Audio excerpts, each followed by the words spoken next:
Good afternoon. My name is Nicholas Roman. Today we'll be discussing the terrorist organization, the Mujehedeen, also known as the MEK or MEK.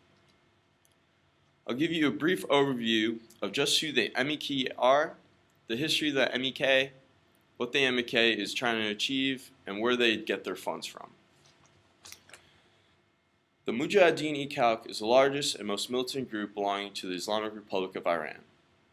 The MEK was founded in the 1960s by a group of college-educated Iranian leftists opposed to the country's pro-Russian ruler, Shah Mohammed.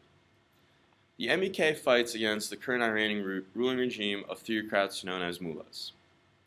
The MEK supported Iraq in their war against Iran and received support from Iraq to fight Khomeini's government. Members of the MEK, while Muslim, reject the mullahs of Iran's brand of Islam. They follow a blend of traditional Islam and Marxist communism. Furthermore, the MEK wants strict separation of mosque and state. The MEK use of propaganda is trifling compared to the bombings and assassinations the group is known for. Alright, I'll give you a brief history of the MEK. The MEK was originally formed in the 1960s to fight against the Shah. The MEK believed the U.S. to be responsible for the despotism in Iran and retaliated with a string of abductions and assassinations. The MEK assisted the Ayatollah Khomeini in his ascent to power, yet quickly rejected his brand of Islam and methods of ruling. Relations soured between the Ayatollah and the MEK, and the MEK was eventually forced into exile. Saddam Hussein realized the potential behind the MEK and offered support in the forms of protection, weapons, and funds. Where the funds for the MEK come from? Iraq became the new base of operations for the MEK after their exile from Iran. Saddam Hussein realized the MEK could be a powerful asset and would train and equip them to help put down uprisings from the Kurds in his country.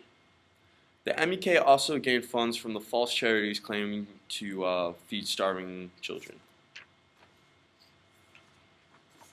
The MEK is no longer technically around. They've splintered, so we'll just go into what happened to the MEK. During the Second Iraq War, coalition forces raided and bombed MEK bases across Iraq. The MEK quickly surrendered and gave up their arms to the United States military.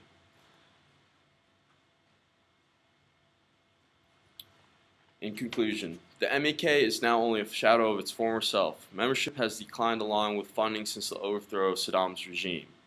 The MEK is no longer as great a threat to Iran as it once was and has splintered into many factions.